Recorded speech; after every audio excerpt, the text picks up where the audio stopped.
What's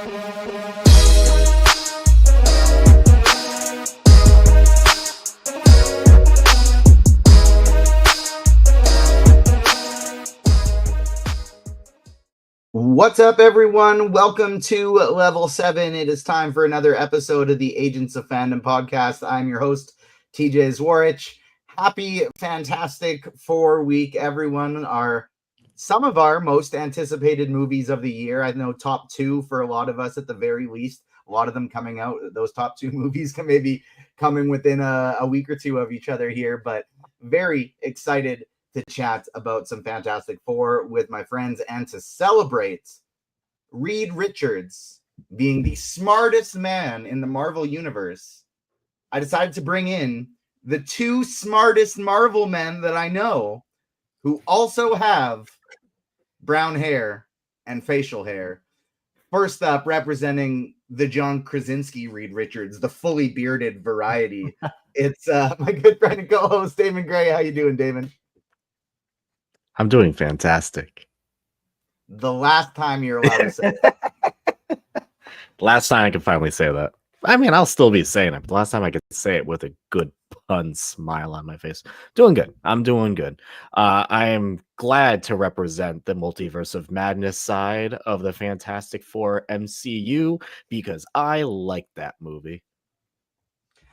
I too like that movie. I am all aboard that liking that movie with you, but I will say it doesn't compare to the Reed Richards we did just see in the movie this week, and not drawing any comparisons to the people we have on the show, but the mustache and goatee-esque Pedro Pascal version of Reed representing him today. We have co-author of MCU Reign of Marvel Studios, Dave Gonzales. How you doing, Dave? I'm doing pretty good. I'm very happy that our Vanessa Kirby Sue Storm is going to have a Latin Namor and a Latin Reed Richards to tug at both sides of her heart. Apparently, I've heard that Vanessa Kirby is actively bringing up Namor to Pedro Pascal, and he's just like, no, stop bringing this up to me. Save the chemistry for the screen. She's bringing up Namor. She's bringing up Malice. Vanessa Kirby is all in on everything Sue Storm. She has done her research, and we will, of course, talk more about Vanessa Kirby's performance as Sue Storm in this movie. But before we do, I want to ask both of you, what you watching? And so, Dave, I will throw it to you first. It's been a while since we've last chatted. It was since Thunderbolts, because we, of course, have to bring in our Marvel master for all the big Marvel movies. So in the last few months, what you been watching? I guess in the last few months, I've just been catching up on TV, which means that currently I'm very happy to be back with Star Trek Strange New Worlds. I appreciate having a Star Trek on. I enjoyed living through this batch of new Trek that it looks like is sort of winding down. But then also am just happy to see my friends in another season at the frontier of what's left of the new Trek universe. So I'm been chilling there, which also means I've on Paramount Plus. So I also caught that new South Park episode and am very much looking forward to what that means for the rest of the 50 episodes they made a deal for.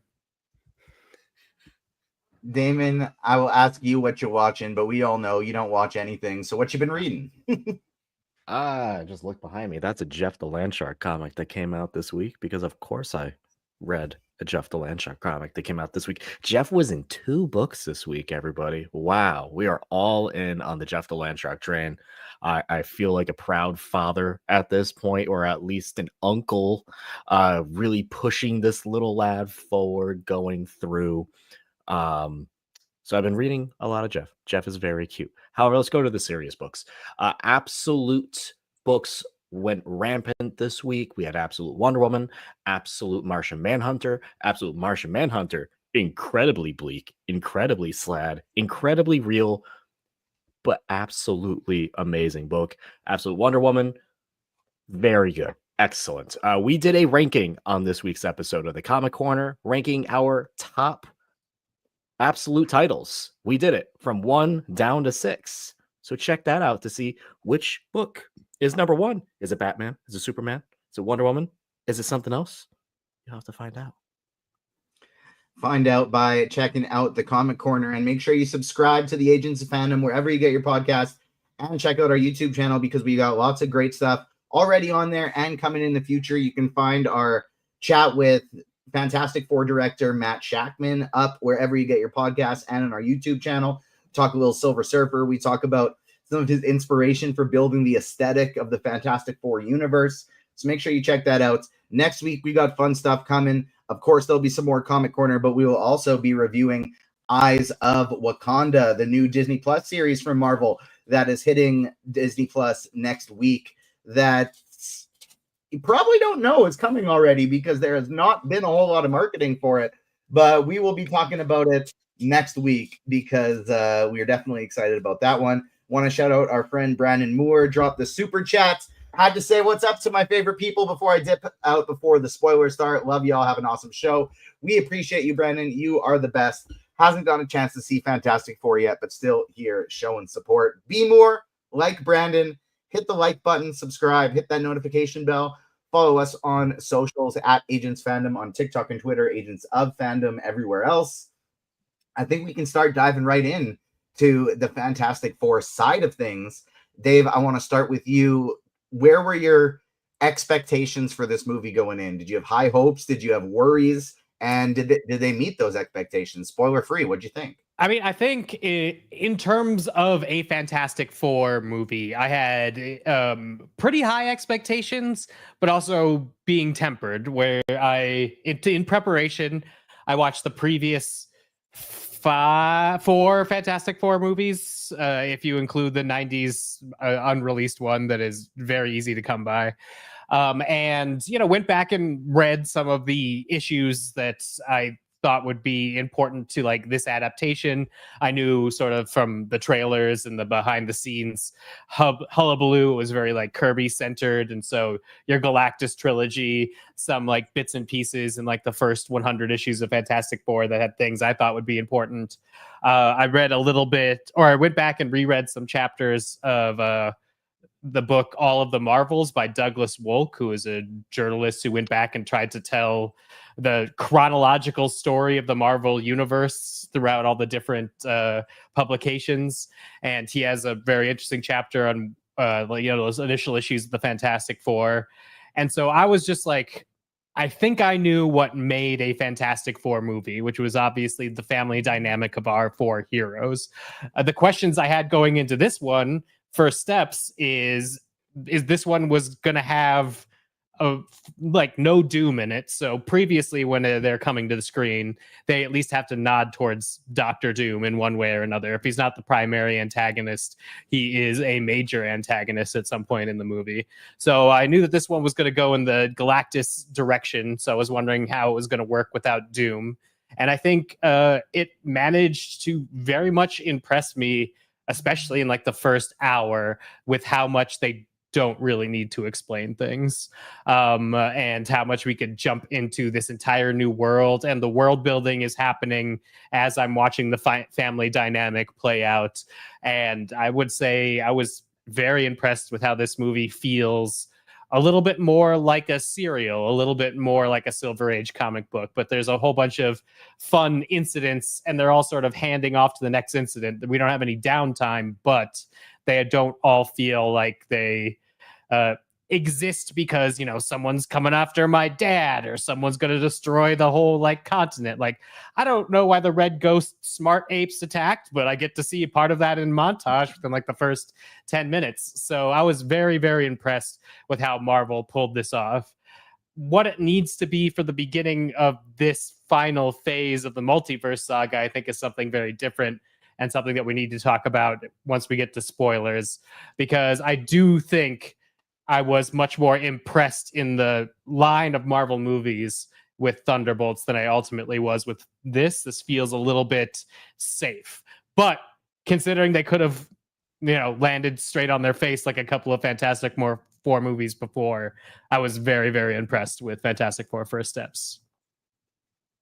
I won't get into any specific like rankings and such until later on in the show when we get to the end of this, but I was very pleasantly not surprised because I expected this to be good, but this was better than I even expected it to be from my perspective. I do think a lot of, my not even enjoyment, but just part of how hard this movie hit me was part of being a new parent. And that aspect being so prevalent throughout the movie really, really tugged at our heartstrings, tugged at our emotions. And, we'll get to, I'm not referring to myself, in the plural person like Venom. I'm referring to myself and my wife. I'm going to see this in the theater. But I really, really like this movie. And it is, I think, going to be, on some top portions of some lists for me going forward. Damon, what do you think about Fantastic Four First Steps? I liked it. I enjoyed it. I thought it was visually stunning. Possibly the best looking movie we have ever gotten in the Marvel Cinematic Universe as proposed to like just style and sets and everything, the look, the vibe, everything there. Fantastic. I thought the movie itself, when you look at it from a very contained point of view, is very good. I completely agree with Dave on that. When you look at it contained just as its own, because it is set, this is not a spoiler, but it is set in its own universe. It's like, I really liked it. I like that it is a contained little story. I am, however, the type of person who, when I go to a Marvel movie, I enjoy it for the larger story of it all. That's what I love about it. And I like to see things connect. And for me, that was my biggest disappointment in the end when it comes to just like the larger overall saga that we are telling. I think it dropped the ball there for me for where we are, as Dave said, for where we are in this multiverse saga. If this was like phase 4, like this is early movie phase 4, we're kind of like setting up different realities, I'm like, yeah, perfect. Because that's where, from a story perspective, it felt like we were. But obviously, our next movie is either Spider-Man or Doomsday, depending on if Spider-Man actually gets out in time. So I'm just kind of like, on that point. But I feel like that's harsh, grading a movie on a bigger thing other than itself. So mostly until we get to that point of the discussion, I will just judge it based on itself. And just looking at it, I think it's a very fun movie. I think it's a very good movie. The beginning montage is incredible. Like, that may be my favorite part of the movie. Unfortunately, which is just that beginning part. I'm like, oh my god, this is amazing. This is like the best way to just throw someone in here and be like, this is Fantastic Four. Boom, there you go. It's right in your face. I thought that was great.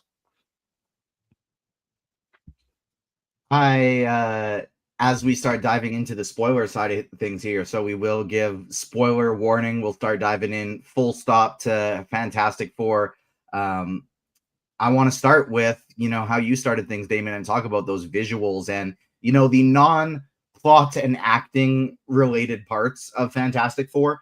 And I think this was such a good decision to set this in a 60s futuristic, almost Jetson style universe, because the Fantastic Four were at their peak at that time, right? Like, that is the Fantastic Four. That's what launched Marvel into a different level of popularity, was them around that time. And I think a lot of aspects of their characters maybe don't translate as well if you were just putting them into like today's day and age, especially today's day and age of the Marvel universe. So I'm very happy that it was in an alternate universe, and I think the look of this universe was really unique and cool. Damon, what were some of your favorite parts about the Kirby inspired aesthetic of the Fantastic Four universe? Oh my god, everything. Like the Jetsons, the 60s of it all.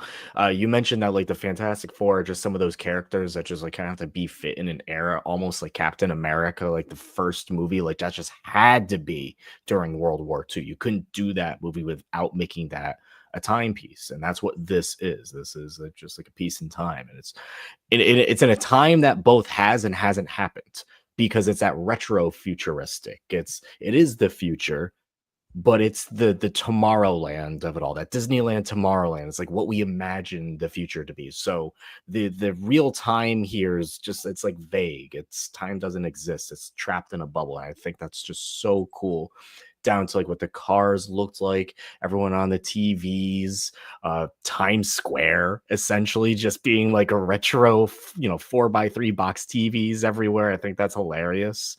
And the best visual part, I think we'll all mostly agree on this, like when they're escaping Galactus for the first time and the Silver Surfer's chasing them through space, and they have like Sue's having the baby through the black hole in the background. It's just like, this is just like, that's Kirby art. That's like big brain, amazing visuals. You could tell they spent so much time on the background of that, of the look, of the lighting, of the setting, everything. That was just stunning. My jaw dropped during that moment, even down to like when they were even in Galactus's ship and they're looking up at him and his eyes open for the first time, like, oh, right? Like that's literal concept art come to life.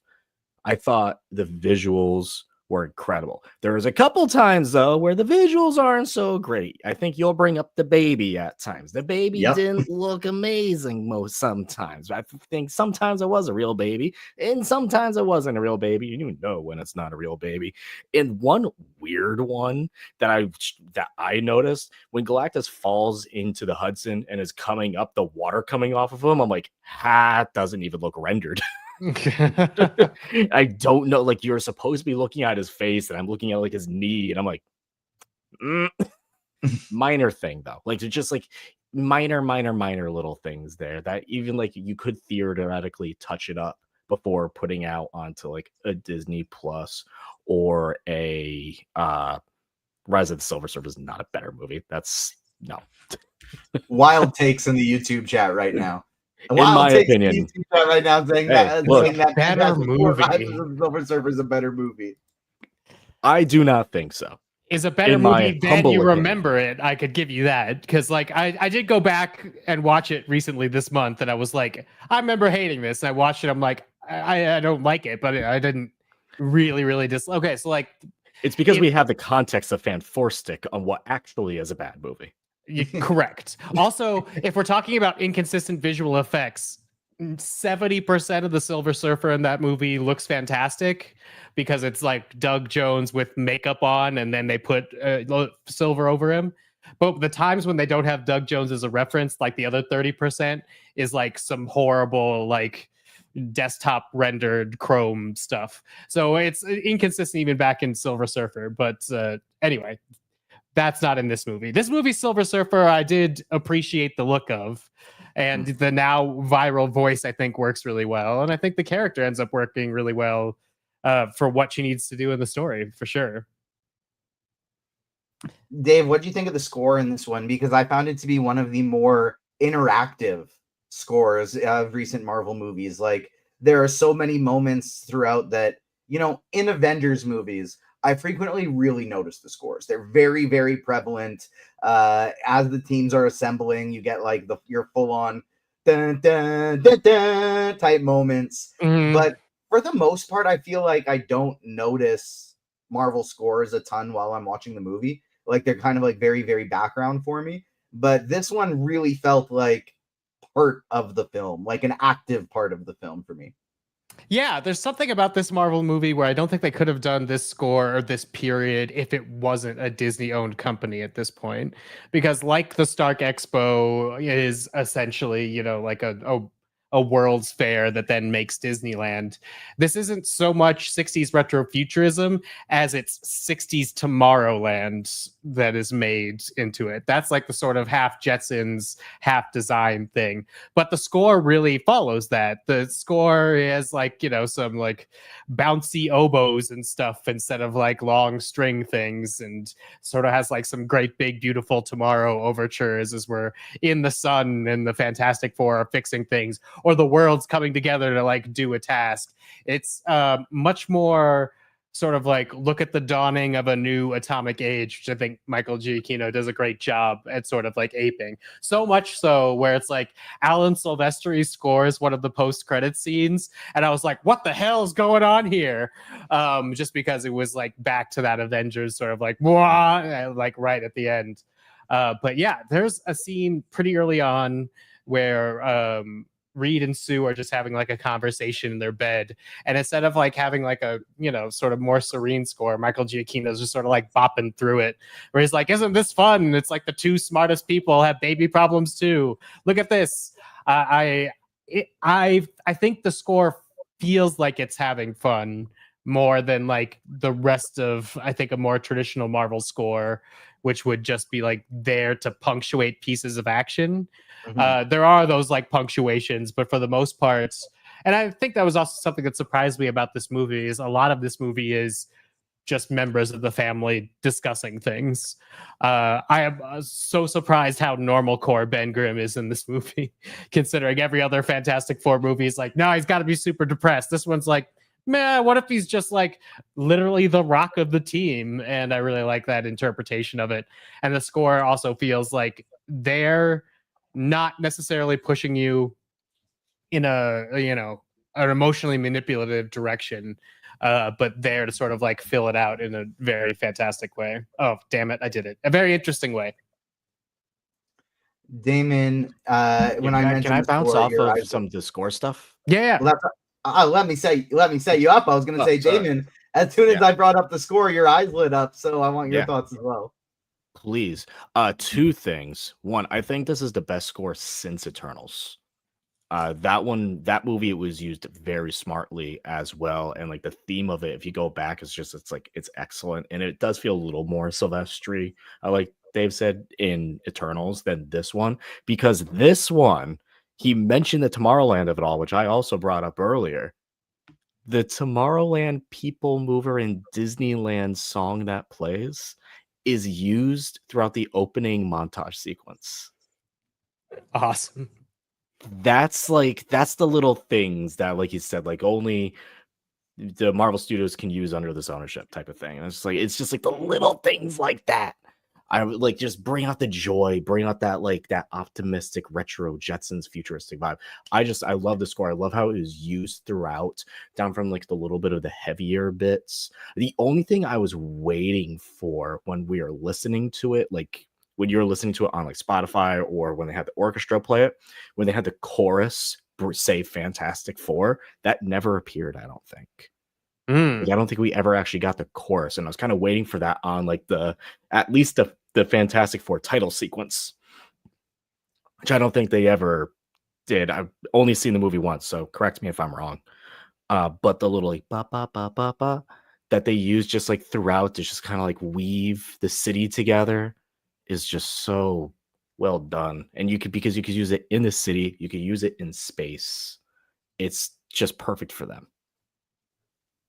Damon, the first character I want to talk to you about is Sue Storm, Vanessa Kirby's performance as Sue Storm. But before the performance, even when we were doing our primer, which of course you can find on our YouTube page and wherever you get your podcasts, breaking down who all of these characters were, you brought up Sue Storm specifically, and it is so imperative to get this character right in this movie because, one, she was not done justice in previous movies. Jessica Alba was incredible, but they, in early 2000s form, tried to make her skin look way whiter than it is, and they throw in useless Sue get naked scenes just so that people in theaters can fantasize about Jessica Alba, and the character is literally nothing other than just like the hot member of the group. Like, that's kind of the entirety of her character in that series. And you brought up in this one a bunch of key points that were important for you, for them to hit for Sue Storm. And to me, as far as I remember, they hit them like it was as though you were writing the script. It was check. Okay, I need her to be the true leader of the team. Check. I need her to be like empathetic problem solver that isn't going out there to try to destroy everything and make sure that everyone is happy and everyone is safe. Check. And then I just need to make sure that no matter what, she puts her family first. Yeah, check. That's Sue Storm. The biggest and she's point... like, she's strong. She's she is arguably the strongest member of that team, powers and all. And again, there's a bonus one. Check. Right? I thought she was, in my opinion, the best version of Sue Storm we've ever got. I don't think, in my opinion, that is a very high bar to meet in previous films, but she surpassed it and then leaped over it and then did some more gymnastics through the bar. Like perfect casting. Kirby and all. Last name Kirby and all. I thought she was great. Dave, what were your thoughts on Kirby's performance as Sue Storm and just the way that Sue is portrayed in this movie in general? Like, Damon, I was thinking about you directly as soon as we're getting this Mole Man stuff. And we're in the montage, it's like, and they drive him back underground, and Mole Man is defeated. But then we actually see Sue going through everything and sorting it out, just like, she has in comics, but just being that diplomat for the team and the face of the team. Because as we'll get to when we talk about Reed, he's got a great brain, but man, this guy is not very good at talking. Dave, what were your thoughts on Sue?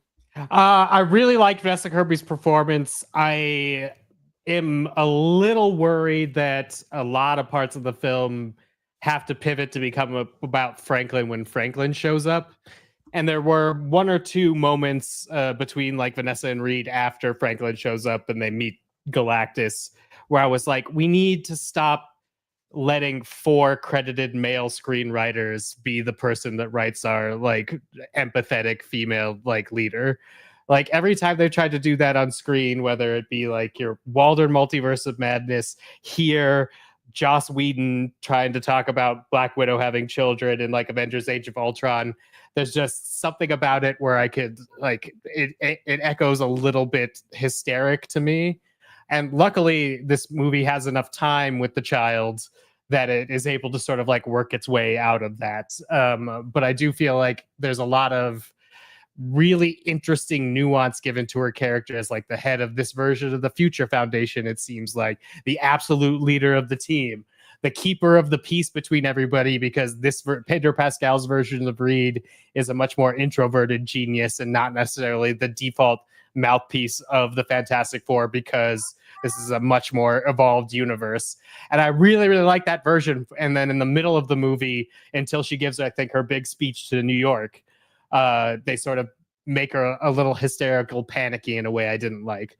But outside of like that, I don't know, 10 minutes, 15 minutes, like this is by far the most successful portrayal of all 4 of these characters, because it builds on like all of the different comic book stories, not necessarily just doing like the greatest hits. I feel like if you do the greatest hits, like, the Thing is like, why am I so ugly?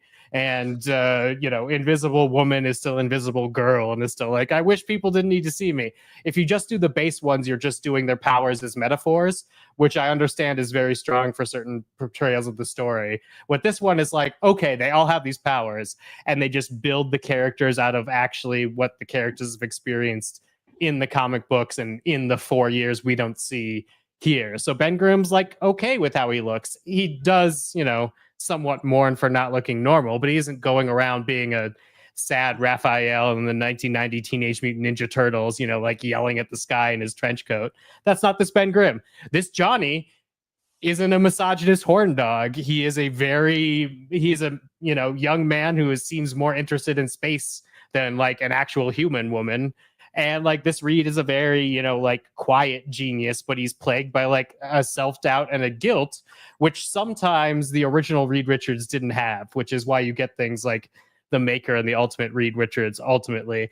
But I used to laugh at the first Fantastic Four movie where he's like, all right, you're the Thing, you're the Invisible Girl, you're the Human Torch, and I'm Mr. Fantastic. I'm like, dude, your job's stretching. What do you mean you're Mr. Fantastic?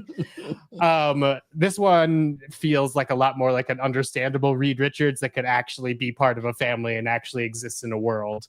And so I really, really appreciate like all the characterizations across the board, to the degree like I kind of wish that this movie was 20 minutes longer with another adventure on the end, because I just want to see these characters bounce from adventure to adventure. Like, I just want more time with these characters. Welcome to my agenda, Dave. Welcome to my agenda. The second half of this movie is like a big, third act problem that a movie needs to have. But I'm also like, we're spending too much time on this, really.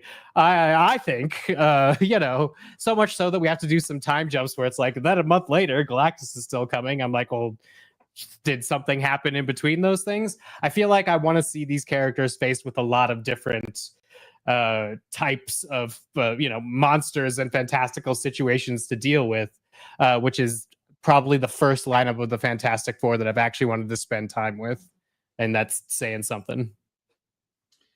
Damon, pick the next character we go through here. I want to know which of these adaptations was your favorite. And I mean, if it was Sue, then second favorite. Yeah, it was Sue. But like, which of these adaptations did you go into and be like, wow, either this is way better than what we've seen, or I really like this version? Because I have gripes with the rest of the three. I really enjoyed the rest of three, but I do have gripes with the rest of three. The only thing about Pedro Pascal's Reed Richards that I didn't like was that I can't not see Pedro Pascal.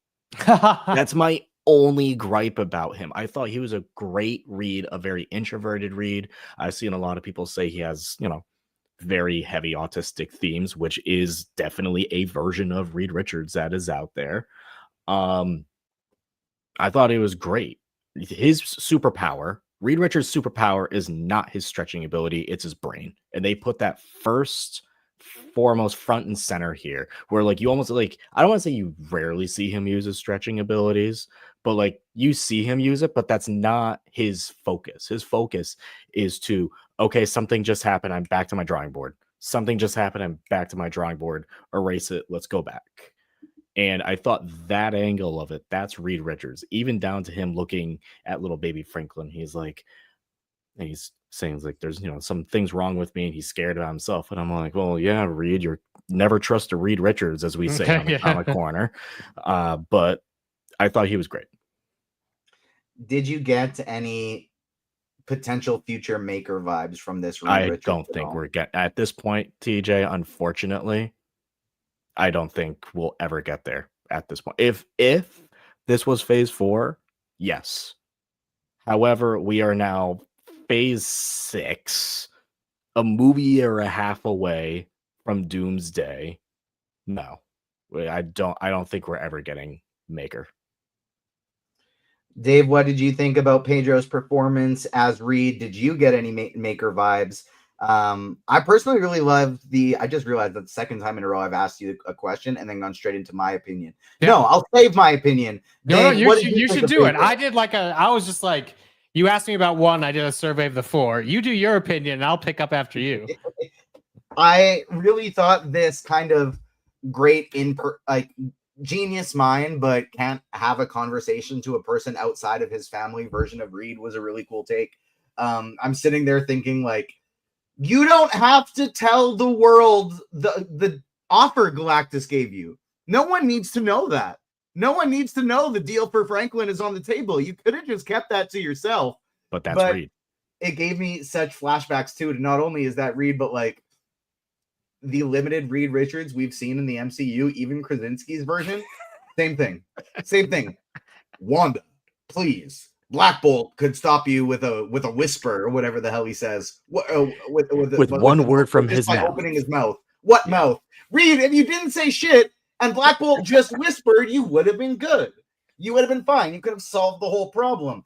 Let Sue do the talking, Reed, but I really, really enjoyed this portrayal of Reed Richards. I was not sold as... I love Pedro as an actor. I never really saw him as Reed. I did see him... I felt like I was proven wrong by the end of this movie. What do you think, Dave? No, I definitely agree. And then the thing that's, I think, very interesting is this Reed Richards... And it's a bit what Damon was saying. It's kind of unfair to treat the movie like this, but it is the, reality of it. He's a negative space Tony Stark. He's able to protect the world. He is not suave with anybody. He will actually be more comfortable in the lab and but they're both trying to work out their insecurities. It's just Reed actually succeeds every time and allows people to love him. So it's going to be interesting to see if that's part of whatever story they're telling. And this was a very active choice in how to portray it, because at least in the MCU version, I don't think you're going to make a Reed Richards maker, you're going to make a Tony Stark Doctor Doom. Like that's the storyline we've been living. In 2008, we watched Tony Stark be an arms dealer basically to like MCU's Iraq. So it's all mixed up a little bit, but that allows this Pedro Pascal version of Reed Richards to sort of be its own thing and not have to tread the Marvel's smartest man in the room archetype that has previously existed in the MCU. I don't know if they will ever get a chance to say those things to each other, because like I don't know how much Doom should know about Tony Stark in my mind. Gonna have to wait to see how that movie works out. But it was very interesting that a lot of times in this movie, I was just like, if Tony Stark was there, he would shit himself. Like Tony Stark's whole arc was, maybe I could have a family. And as soon as he did, he's like, I'm done. All I need to do is protect these two people. So the fact that Reed Richards has his arc in this movie where he's just like, what if I could save everybody, and doesn't create Ultron, is just like, what a genius. What a Reed Richards. And they do have that fear in common of like, if I'm not the one advancing all of this science to protect us, nobody is going to do it. Like, I understand everybody's hitting me with the, oh, you could have never known about what happened to Ben. Well, but I could have, because I'm that smart. Well, at one point he says, I think about the terrible things so the terrible things don't happen. And I'm like, that is Tony Stark being like, up there's the end game. Except in this version of the world, the Fantastic Four basically made world peace in 4 years. Like, usually when I'm on this show, I'm like, who's the president in the MCU? Who cares? Is there a president in the Fantastic Four version of the Earth? It kind of doesn't matter, because the Four is going to solve it for you.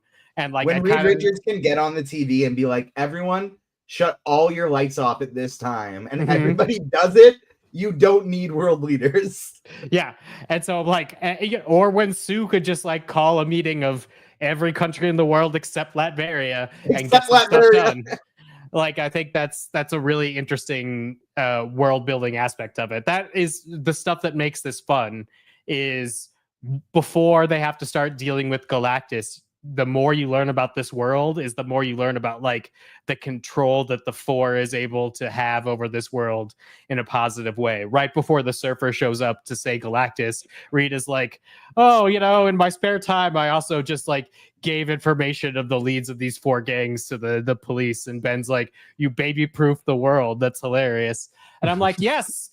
Just like, I don't know. Maybe it's something about how the Marvel Cinematic Universe has been going, or maybe it's something about how the world's been going. I was kind of into the first half of this movie being like low stakes, big successes. And then it gets a little bit into a trolley problem with a baby and a planet, and it becomes a big third act movie. I find it very interesting how both this and Superman releasing at almost the same time for these two movies in the context of the year, and both of them have the exact same, all right, here are these super powerful characters. Everyone loves them, and they've never lost a fight until now. Movie begins. And that's kind of how like both of them went on the same plane of they're at the top of their game. You're not going to see them rise to that like you would in a typical origin. You're going to see them get knocked down and go from there.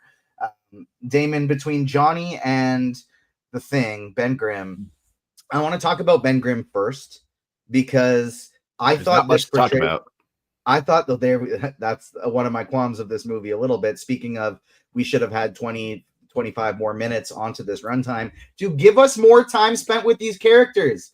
Yeah, I get you want as many theater slots as possible, but every single qualm I have with every single recent Marvel movie that has come out could have been solved with not just added runtime, but appropriate use of added runtime, because it almost always comes down to more time spent with specific characters.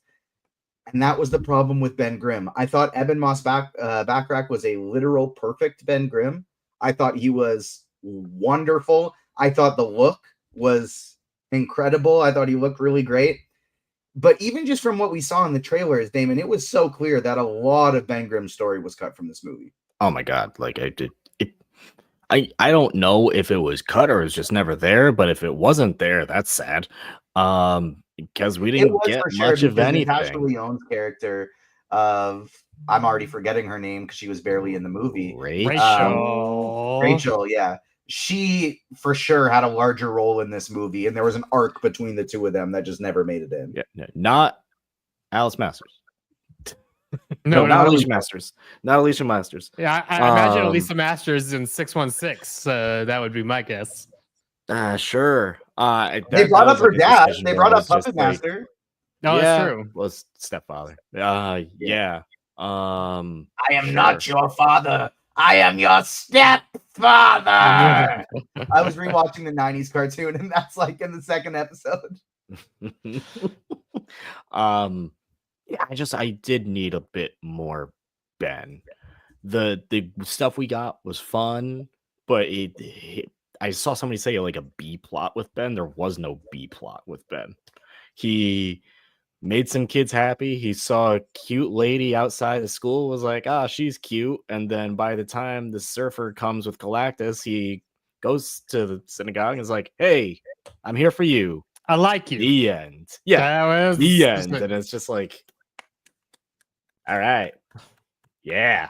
The end. You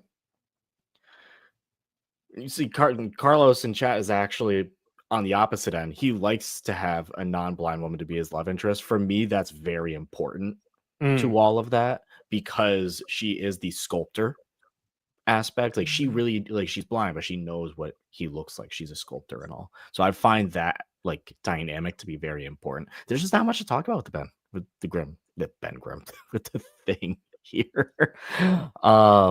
He hear him say clobbering time, which I think he needs to work on his clobbering time. I'm gonna be honest. I need a little behind it. It felt kind of it's clobbering time. Like just kind of zip through it a little bit. You know what it felt like? Do you remember the episode of What If when Killmonger like is in Wakanda and he joins the Wakandans and he gives his like Wakanda forever, and I'm like, you need to work on that. That's what it felt like. Yeah, I got that same vibe 100%. I'm with you there on that one. But I gotta say too, like when he hit the early Ben Grimm of Ebon Moss-Bachrach is like the most handsome I've ever seen him look. He looked good. He looked real good before turning into the thing. So it's extra funny that he didn't actually care about how he looked after the fact. But Dave, what did you think about the performance? And then also to me, the highlight of both Ben and Johnny were their chemistry together. Oh yeah, I think he has good chemistry with Johnny. I like this better than just like really aggressive bickering, which it occasionally becomes, or in the case of Fantastic by Josh Trank, the one scene they make fun of each other, because I think that's all the time they spend with each other. This is much better with that. I do like this Ben Grimm. I would have loved for him to have his own plot line. That being said, him not being here, he did all the things I needed him to do, which is like be an excellent pilot. Every time he moved, my IMAX screen speakers would rumble a little bit just to show you that every time he moves, he's big and rocky and heavy. And, all that interaction with the kids and the car, I appreciate that. A little bit of nods towards like Yancey Street. But I do think like occasionally the thing is such a melodramatic figure that just seeing it be a little bit more self-confident that he's sort of like indestructible and he knows like he's a good pilot. I really appreciated those characters' traits, knowing that he wasn't going to have a plot line that we, got to ultimately deal with. That means he doesn't need to have a flaw that we need to deal with. So Ben Grimm kind of like makes every correct decision here for me, which I appreciate, but doesn't have the initial dynamic of conflict that you need to create drama. So he's also there, but I do think a lot of these characters past the halfway point have to become origin story characters for a Franklin Richards. I did find there's still to me something. I thought Johnny Quinn, Joseph Quinn's performance as Johnny Storm, really, really good. And I thought the writing was incredible. The something with his look is off for me. I don't know if it's like we were talking in a group chat the other day, but if it's like yesterday, if it's the blue contact lenses and blonde hair, like I don't know, something. I did maybe the wig department's got to do a little bit better with him. I don't know, but something He looks about like the look, an era of NSYNC Justin Timberlake. but like not as. I mean, cool. I don't know. maybe he's not gelling his hair up, but like that's what I kept getting. Is I'm like, Yeah, that I honestly, like and I Justin think all I Timberlake. needed was for him to gel his hair up. So If he I'm gelled his hair up, from like the hair was just bad, and it looked like my hair right now. And it's like, Johnny, come on, you can do better than that. The hair in the 60s was bad. yeah, that's also true. I just thought that, I don't know, something with the look was a little bit off, but I appreciated, much like Sue in the original, I think it was worse for Sue, but even Johnny in the original Fantastic Four movies, very one-dimensional. Mhm. Ladies' man who wants to be popular and wants to be famous, and that was really it. But I liked how he had a lot more depth to his character in this one. He wants to be a useful part of the team. You know, like he wants to be he wants Reed to respect him. He that's his brother-in-law, but he wants Reed to view him as a peer. And I feel like this is one of the first times that the movies really depict, like, he's not really a himbo. This dude's an astronaut. Like, Yes. he's a pretty, like, Ben gives him the rib, and he's like, this dude's figuring out another language. He's barely mastered the English language. Like, you know, of the group, I guess he's the dumbest, but still a very smart guy. And so I really appreciated that depth from the character in this one. What do you think of Joseph Quinn's Johnny Storm, Dave? I did really like it. It did throw me just that he's just not horny at all. Like, I understand he's got a thing a little bit with Shalla-Bal, which I appreciated. I think the capability of that motion capture system to sort of act against Joseph Quinn is better than I thought it was going to be when I first saw it in the trailers. So I do feel like that works. But like changing him to a smart, scientist who doesn't really know his place and wants to assert himself, but as you were saying, fears and is probably right that he might be the dumbest of the four. I think they gave him a really good arc. I don't know. I do kind of feel like he should be a little bit more of a douchebag, but maybe that's just me because they've cast once again a really charismatic actor who is capable of doing douchebag without straying into something horrible. Chris Evans in Rise of the Silver Surfer is basically doing Tony Stark 2 years early, because in that movie he's super capitalist focused, he's super into women, and he gives all these line readings, and I'm just like, oh, he found the Marvel voice before Robert Downey Jr. got there, just by trying to be a charming misogynist. And it worked. It worked for him. Michael B. Jordan made the nonsense work in the scene where he's lowering the chair. I'm like, yeah, there's Johnny Storm. He's there a little bit. So everyone's already, this Johnny Storm, they've always cast this charismatic actor that's able to be both douchey, but sort of wink at you. I think by not even giving Joe Quinn the option to do that, it's taking a little bit away from Johnny Storm, because we know he's capable of it. He's a good actor. It's just this version of the character isn't that. And it sort of feels a little, I don't know, in a movie where I felt in Superman, Superman and Lois eventually kissing is played for and works as a climax point. Why does this Fantastic Four movie that is technically about making a baby feel totally sexless? Yeah, it was not a very horny movie by any means. Johnny had some lines, but that was about it. And everyone's attractive, so it's maddening because I'm like, am I the problem? Am I too horny? But who knows? If you are getting turned on by the Thing, that is too horny. Other than that, if you're getting turned on by Vanessa, I'm not allowed to get my rocks off, TJ. Is that what you're saying? Damon, this is the first Johnny Storm that I could actually see being best friends with Peter Parker. What do you think about Joseph Quinn's performance? You know what's funny is I see this whole Johnny Storm thing a little differently. Oh, because you're there's not enough. This man learned a whole ass alien language just to get with the silver alien lady. A whole language. He's not the smartest man in that room. But I'm he making spent tags right a now. obscene amount of time to I'm figure making this out. timestamps for our episode right now, and I'm throwing in, is Johnny Storm horny enough in Fantastic Four First Steps as the Yes. tag for this conversation? Yes, that's the headline. That should be the thumbnail on the YouTube. Be like, Fantastic Four review, is Johnny Storm horny enough? He learned a whole language for that woman and then was seemingly obsessed over whether the surfboard was actually a part of her body or not. And there's like, that's just little things right there where I'm like, yeah, that's that. There's that Johnny Storm. Obviously, when he's like in the rocket, he's just like, yeah. And I'm like, yeah, there's a little Johnny in there. I do agree. Maybe a little bit more douchebaggery would have been fine, but we didn't see Johnny ever interact with the people of New York City ever. And because him and Ben, they jabbed at each other, but there was more buddy at that point. Mhm. So we didn't see it there, which we usually have seen it there, where Johnny will go up to him and just be like, hey, look at me, I'm the hot shot, and this guy's a big old pile of rocks right here, isn't he ugly? Like, we never really got any of that here. Oh, the one thing, no pun intended, is that the CGI, like the VFX on when he's the Human Torch, was either really good or I'm like, you're not on fire enough.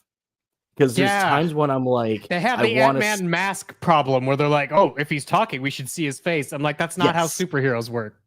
Yes. And it bothered me where I'm like, I'm seeing him fly sometimes. And I'm like, you should be like a Human Torch, literally. Like it's because the clothes should be like wiggly flame tail. Reed made such well-made flame retardant clothes. That's a small gripe for me there, but I thought he was fine. Pretty good. I did like that whole element. In my head, I'm just like, yeah, this man's learning a whole language for a woman. That's Johnny Storm. Yes, yeah, that I agree with that. Damon, one part that I felt like from this movie, we haven't got a chance to talk about this specifically yet, but in my mind, you would have appreciated that this Mole Man story was like pulled directly from the comic book page. Like this seemed like it was like a beat for beat. Let's get their first story. Let's have it be in the movie.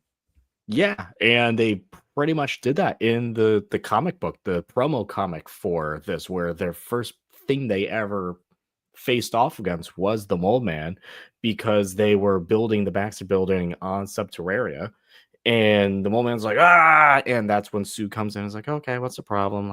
Let's fix this. And Giganto's there and stuff, and we got a little bit of that too. Giganto looked a lot better here than he did in that like random commercial for whatever that was for the TV spot, by the way. Yeah, so that was great. So that made me happy, even though it was like just like a few seconds. That was still very cool. Mole Man was fun. Like the one line when he finally goes up into the tower and he's jabbing at the three of them, but once when they leave and he looks at Sue and Sue's just like, all right, what do you not? He's like, okay, I got you. Like you're the reasonable and I wanted to talk to you. That's why she's important here. But when he's jabbing at Johnny and he's like, don't be mad at me, I didn't dress you. Great line. Paul Walter Hauser was so good in that spot, Dave. I mean, we're not going to spend too much time on Mole Man. Feel free to lead us into Shalla-Bal right after. One, what you thought of this version of the Silver Surfer and what you thought of the look. But before that, tell me what your thoughts on Mole Man. Oh, I just love that he's there. I love the dedication to that just being part of the history, and we're not going to have to rewrite that or like rewrite anything. I think that the early shout outs during the run out, there's that the Red Ghost, who did we just mention? The Taskmaster is also there. Sorry. Master. Yes, and the Mad Thinker they also mentioned. But I just love that the history also exists so that we could pull on them. It's the benefit this movie has that simulates the benefit of the MCU, where like, you know, Mole Man could have been from like the first movie, or Mole Man could have been from like another hero film. He's the service that he pays in this story doesn't need to be Mole Man. He just needs to be like a previous villain that they've also like made peace with. And I also think that's super important in setting up the Fantastic Four and how they operate in this universe and how they operated really early on. is they're not like heroes that are killing their villains. Like they come to sort of like detente with them or like banish them or, you know, cage them temporarily or something. They're Except not for that one point in this movie. What was it? Was it Reed or Sue that was like, Johnny, kill him? Yes.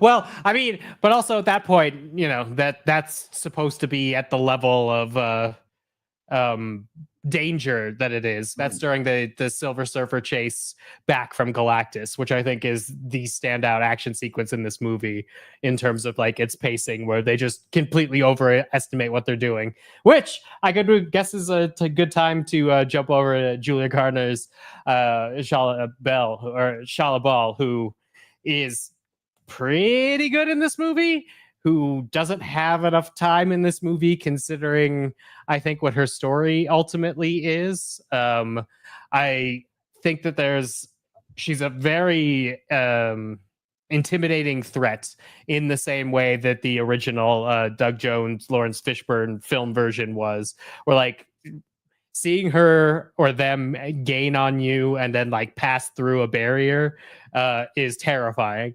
There's a moment where she's reaching for Sue's pregnant belly and like her fingers start to go through it. And I'm like, you know what? That's terrifying. That is actually legit terrifying.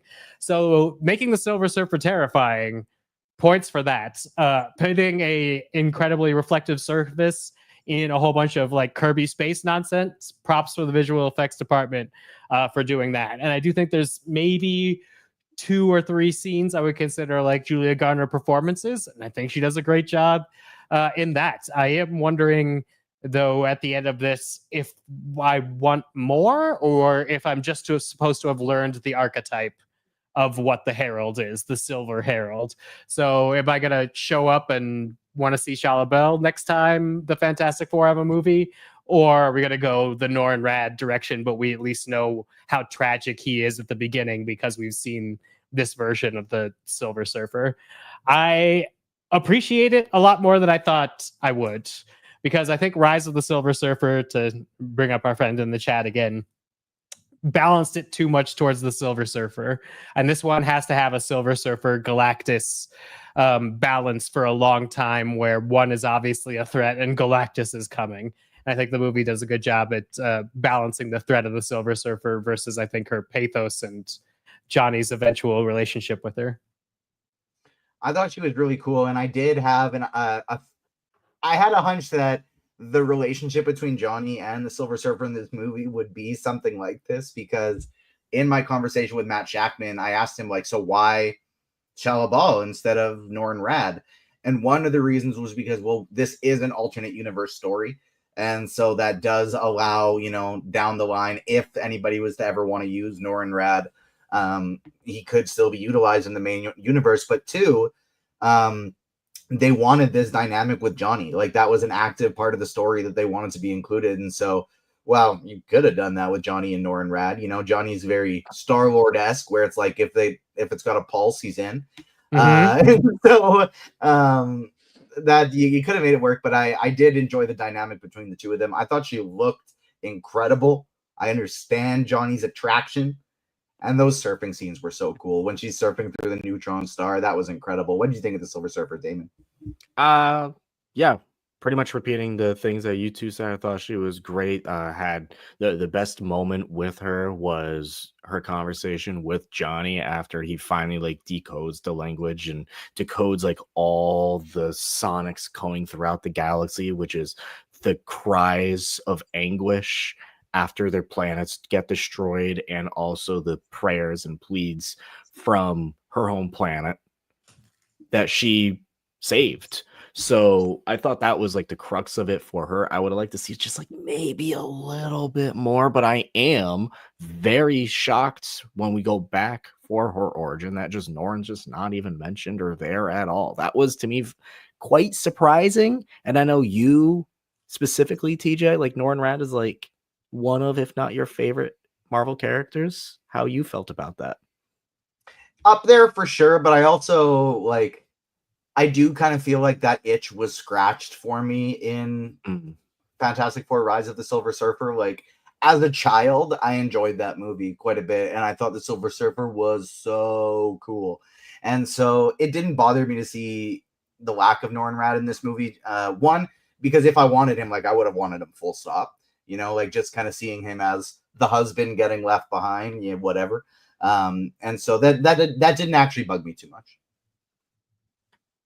I did find it interesting though how like not by name but by being referenced, Shalla-Bal was a huge part of Rise of the Silver Surfer and like a major thematic element of why Norrin Silver Surfer wanted to save Earth, wanted to join the Fantastic Four side was because Sue reminded him of Shalla-Bal.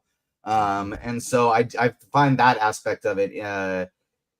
I feel like if they included him too much, it would have been too similar to that arc that we already got in that second movie. And that is probably my biggest qualm for the entirety of this movie for me is my favorite thing in movies is like, let me backtrack even a little bit further.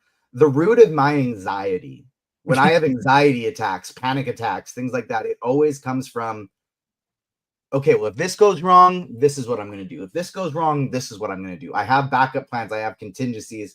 I'm nowhere near as smart as Reed Richards, but I've related to what he was saying in that aspect of like, I like to think of all the things that could go wrong. So I have solutions for them in place for if they go wrong. When I don't have that, that's when the anxiety kicks in. It's why I'm afraid of heights, because if I fall, well, I'm fucked. If I fall, I'm going to die. Like, if it's high enough, there's no contingency plan.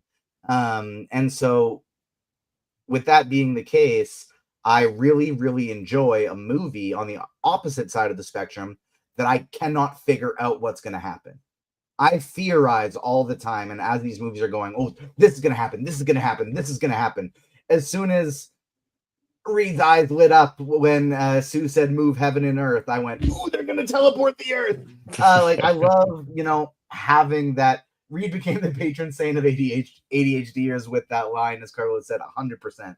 I felt it big time. And so I was loving every second of, I don't know how they're going to win. And Damon, we had a long conversation about this on the primer. Will they win? Or will this be an Infinity War-esque movie? Are they going to lose and have to flee to the main 616 universe? This is the my closest biggest thing I have to a tinfoil hat right now. Yeah. Although they carried the I don't know what's going to happen for a long time, the resolution was essentially the exact same as Rise of the Silver Surfer. Now, it doesn't take away too much for me because the Galactus stuff in this movie was so much better. I don't care if there's one part that's kind of similar. But at the end of the day, how do they win? Well, they convince Silver Surfer to help them out, and the Silver Surfer attacks Galactus, and then the day is saved. Not beat for beat the same, because it happened very differently. Norrin tried to blow himself up, and he blew up, kills Galactus, and then still manages to float around. Dude, if you were stronger than Galactus the whole time, why didn't you just do that to begin with? But two, it was the same, like, she sacrifices herself for Johnny and gets the job done. It felt a little bit underwhelming for me, even though like it was a very cool like bam, bam, bam, bam, bam happening all at once. You don't know how it's going to go. Damon, did that bother you at all?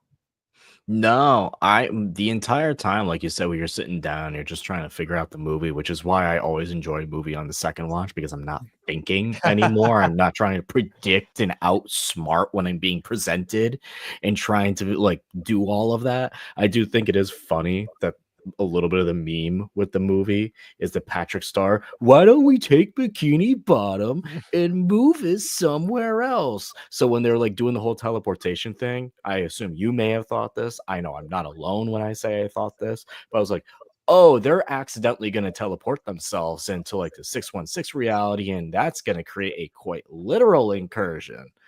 Nope. Okay. And then we go back to a little bit of like the post-credit scene where we see the spaceship come in and we have a little teleport. I was like, oh, they're gonna like teleport Franklin out of there on them. So they're like some, I'm always trying to think. So when it came down to just like Galactus and Silver Surfer just go poof, I'm fine with it because now in my mind, I'm like, where did they go? Did they go to the 616? And that's the big cosmic problem that they created. And because they did all of that other stuff, it creates an incursion type of thing. I'm like, oh, am I trying to outthink the movie again? I don't know. Maybe they just did exactly what Reed said they were going to do. And he just pushed them so far away at the edge of the universe that they'll just never see him ever again, which is possible. And most likely the case. So I don't want to say it was underwhelming, because immediately following that, I was really scared. I was scared for a quarter of a second that we were about to fridge Invisible Woman. I was really scared for a second. And then I remember something, TJ. Those goddamn chairs. Super god No, power. I remember the goddamn chairs. Oh. And I was like, oh, I'm not dying. I had the same quarter of a second, are we gonna get a multiverse suit like Gamora? But then I was like, nah, the baby's got super god powers. Save the day. It was either the baby, so it made sense. That entire scene was really just to be like, hey, general audience who don't know Super Baby, this is what Super Baby can do. Bring life back from dead. You but guys in the know back of my mind, I was like, Jack from The Incredibles. This is the OG. This is the real the back Jack of my mind, I was also thinking, I was like, ooh, what if they have Doom come in here and he's the one who brings her back to life, and then he's like, you owe me, and walks away. That also didn't happen because I think of too many things, TJ, that just do not and will not ever happen. Dave, I want to bridge the conversation over to Galactus, and I feel like there are 6 different Galactus conversations to be had. One, how he looks while he's in space versus how he looks while he's on Earth, and the implications of how terrifying he is, as well as the performance from Ralph Ineson, the fact that he's not a fucking cloud anymore. Lead in wherever you want with Galactus here. I like Galactus in this movie a lot. I think this... No. Let me, before I get into my problems, let me explain what that means. We see the Fantastic Four. We're established it. Silver Surfer comes down, being like, Galactus is coming. You're all doomed. The Four is like, don't worry about it. We're so confident. We're going to go into space and stop this Galactus guy, even though Sue is super pregnant. They head up there.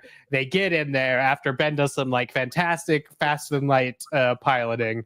Immediately, Galactus scans the baby and is like, oh, I'll see you now.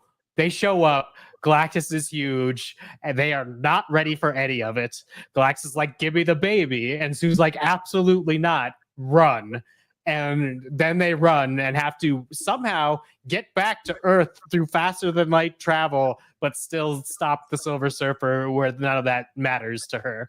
Is such a fantastic sequence. And then she starts to have Franklin in the middle of it. Is so peak. I'm like, how are they going to get out of this? These they are not ready for this level of power that's happening.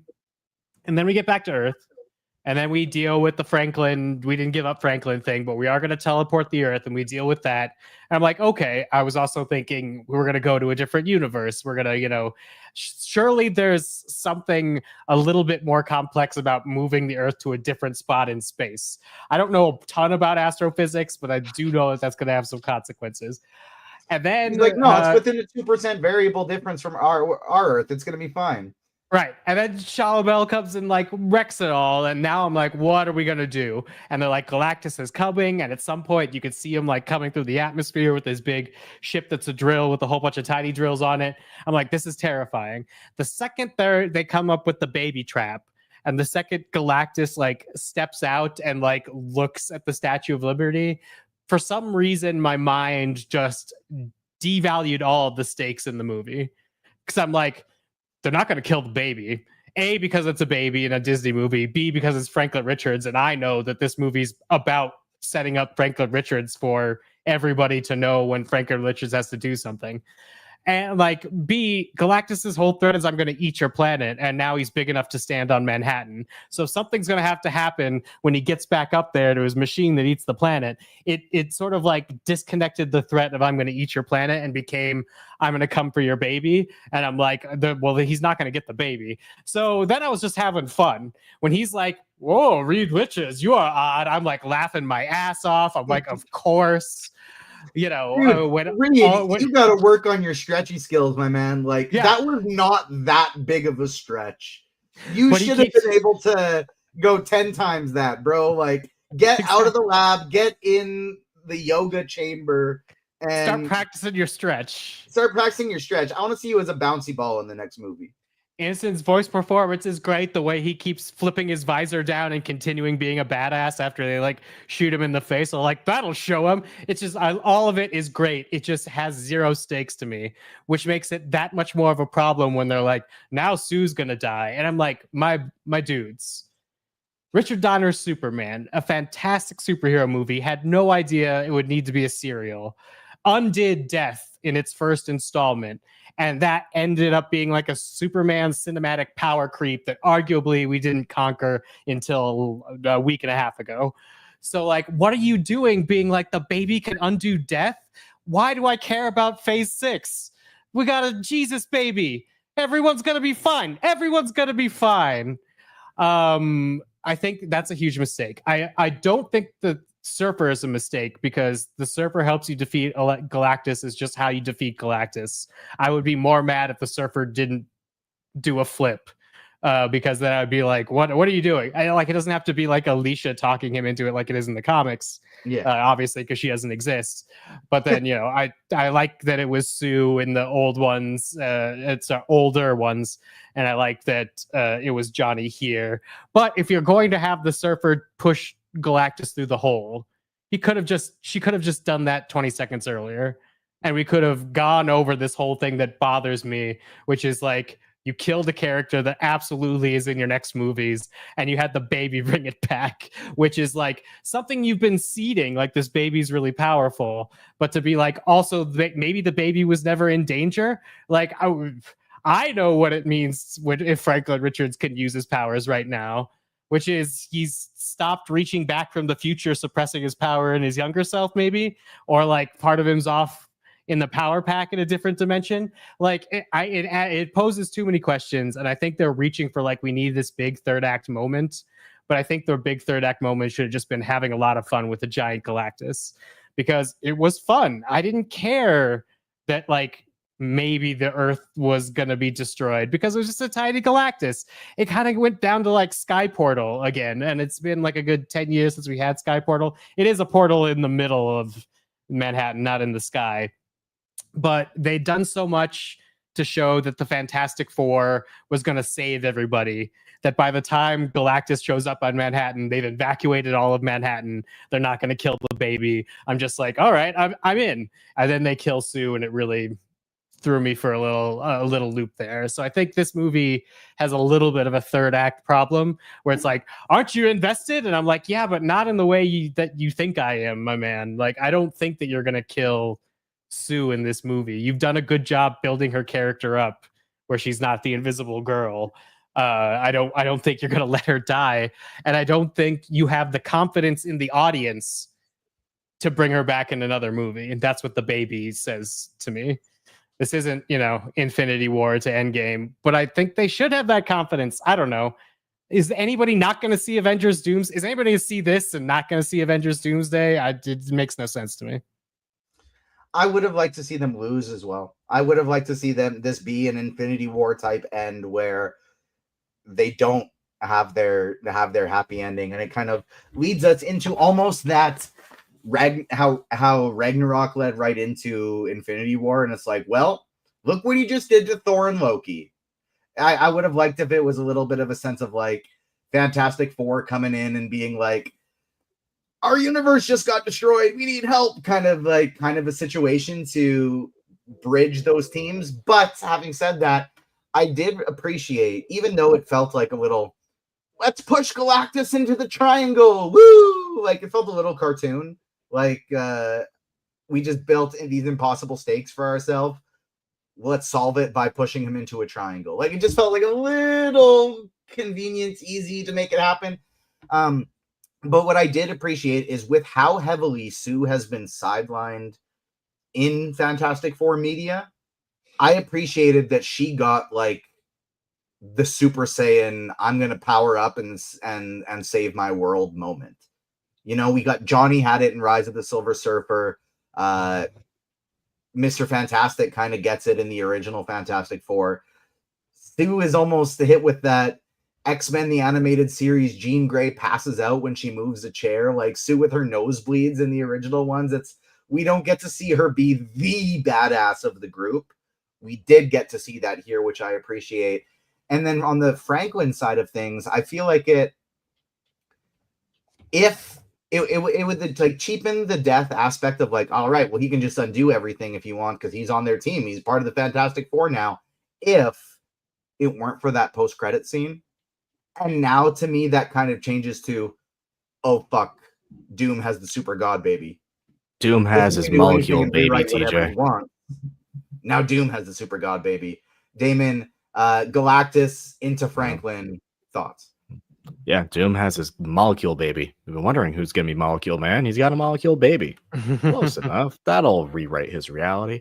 Now, I said it was over an hour ago at this point when I said I can't compare this movie isolated to what I want from the Multiverse saga. But this is a point where I have to. Because isolating it, I think the ending is fine. They saved the day. They did all that. And oh boy, Doom is coming, guys. Hey, what a useless post-credit scene for me. I hate that post-credit scene. I thought that was useless. I thought that was the most safe, dumb, no shit post-credit scene ever. Hey, TJ, did you know Doom is coming? It wasn't like the big talk of the world a year ago. Yeah, but we didn't know he was stealing Franklin. I liked it. I thought it was really cool. Yeah, no crap, he's stealing Franklin. It's Doom. Whatever. Like, to me, that was just like the big, like, whatever. Here is what I would have preferred. Here's what I would have preferred, because we are in the Multiverse saga. We are a movie and a half away, whether Spider-Man comes out on time or not. A movie and a half away from Doomsday, the big culmination of everything, when we are getting our X-Men in there, when we are getting these Fantastic Four in there. I need to know what happens in this movie that leads to that scenario. Whether all they had to do was say, oh man, we accidentally sent Galactus to another universe, it's creating an incursion type of thing. It didn't even have to be the 616 that we sent it to.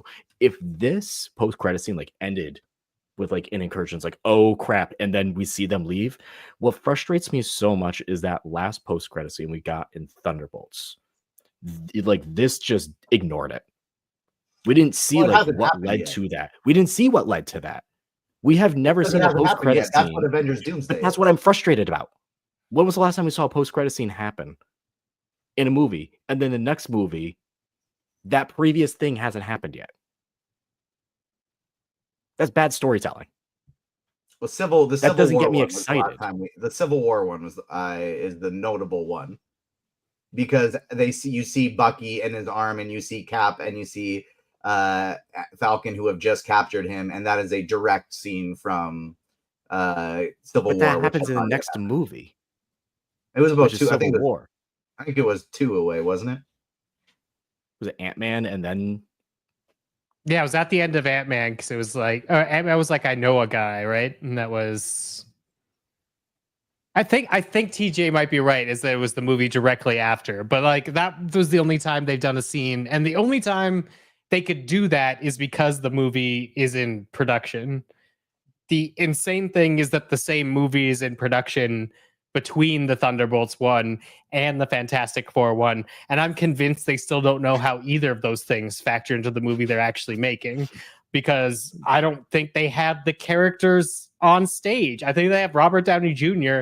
and whoever else could make it between their other shit. Like, the weirdest thing about this movie, and in retrospect Thunderbolts, is they both have post-credit scenes that are like, here's this, and we could think like, he's gonna molecule baby it, But all we know now is that Doom and Franklin are in the same place in one Earth, and somewhere in our Earth, in some future timeline or unrelated timeline, because again, we don't really establish traveling through time versus traveling dimensions, if that's different at all.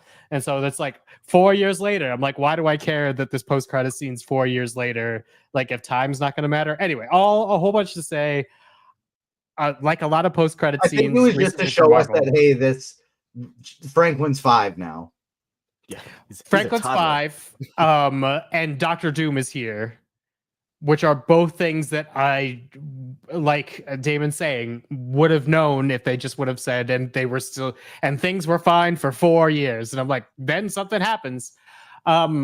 It's a weird spot, and it's not because this is necessarily a bad way to end it. It's because they have not shot whatever this ends. They don't know what it is. That's the weirdest thing. The weirdest thing about Fantastic Four is it's a good movie. It's not good enough for us to be talking about it until next summer. Like, if I want to talk about the Marvel Cinematic Universe, Eyes of Wakanda better be good. Wonder Man better be good, because Fantastic Four, I'm gonna be done talking about this in a couple of weeks.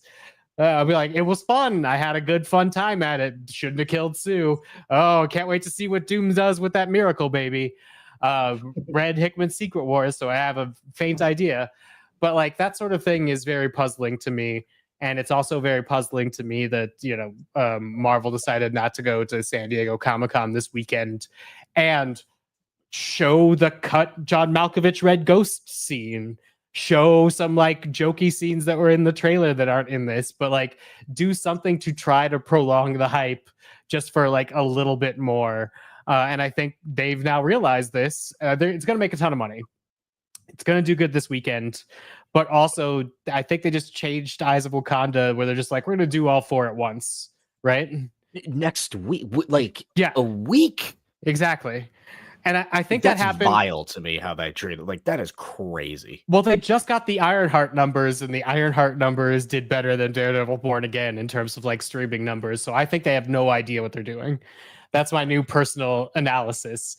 Because if you read the interviews that Kevin Feige gave with like Variety, Hollywood Reporter, and whatnot, like a week ago, he's still saying like, people don't want to do homework. We've never had a finished script. I'm like, this is the messaging that you had 8 months ago. Things have changed, my dude. And it's just very bizarre to me. And so that's why, really, like Damon was saying over an hour ago, this movie is a perfectly fine movie. It is by far the best Fantastic Four movie. I want to hang out with these characters. I want to see them do more stuff. As the beginning to Phase 6, I can't believe that we get a Spider-Man, and then we're on to the Avengers, end of everything. Soft reboot of the entire universe. It's kind of bonkers to me. And where I used to have a whole bunch of faith that Marvel would pull this off, I'm increasingly worried that financially they are being rewarded for things like Deadpool and Wolverine and Spider-Man No Way Home, which are fine movies, but are the same nostalgia pull that sort of, made Force Awakens big. It's the playbook from a decade ago. What's the new playbook, guys? It seems like Superman's got its finger on something. Why has Marvel not been so successful with that pivot is what the end of Fantastic Four makes me wonder. We are not getting that new playbook until X-Men. Until the Mutants, that's when we will be hit with a new playbook, I think. Until then, like, Secret Wars and Doomsday will be that nostalgia cash grab that you were talking about with No Way Home and with Quinn Wolverine. And then I think we will see a little bit of a new age thing. But like, as much as, and Damon, I'm right with you. Some of my favorite parts about this is the connectivity. They've been telling us it's going to be contained. It's going to be its own thing. It's not going to be connecting to the other ones. And I think they're trying to tell us that since they threw Kang in the trash, this isn't the same multiverse saga anymore. We're going to do our big thing at the end, but what it was building towards, it didn't work. Here's our pivot. It's Dr. Doom. And that's to me what there is no. I think they just could have done such a better job at fixing this. We have sat here for over a year, been like, this is what you can do at this point. This is what you can do. And it was just like, The thing they chose and the thing they knew was going to make a lot of money. And they went, we're going to cancel this storytelling and bring back RDJ, and then have a restart.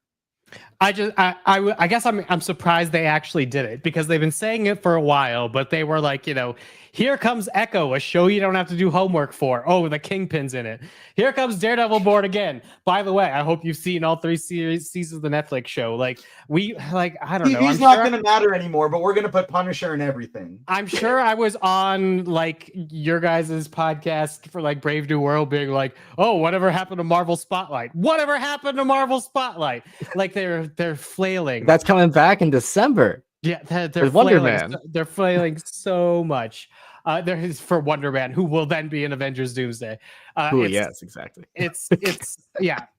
I think they have some weird pivot points, but like you were saying, TJ, the interesting thing is the pivot points are going to have to do with television.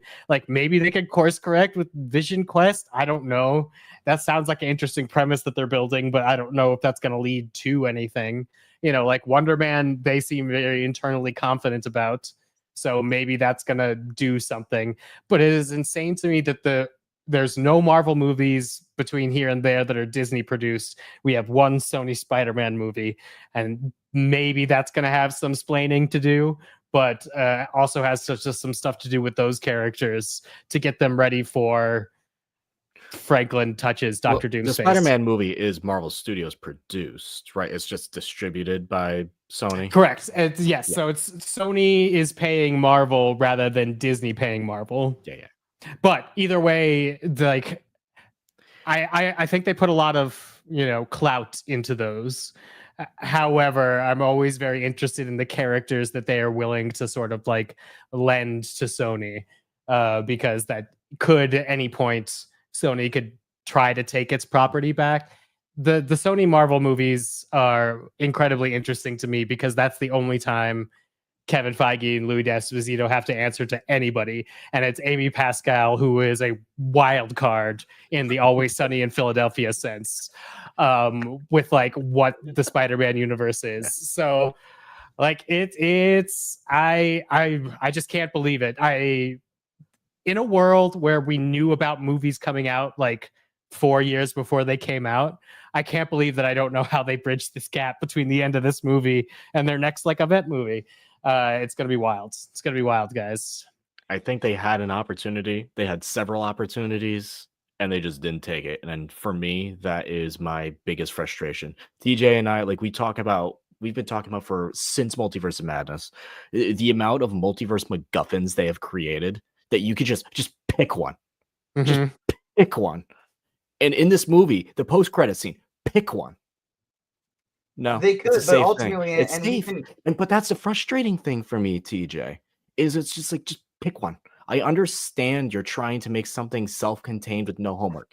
I get that. But for so many people, the connectivity of things is what's fun. And I just feel like they just gave up. Where I think they did pick one. I just don't think we liked what they picked. And their pick was pivoting from the Multiverse saga. They went, oh, I don't think people like the multiverse, and so we're going to do a little bit different. We're going to have our big nostalgia thing at the end, but we are no longer going to make every single one of our movies about that. And from a world building leading up to the multiverse, leading up to Secret Wars thing, I agree that aspect has been disappointing, but still looking at it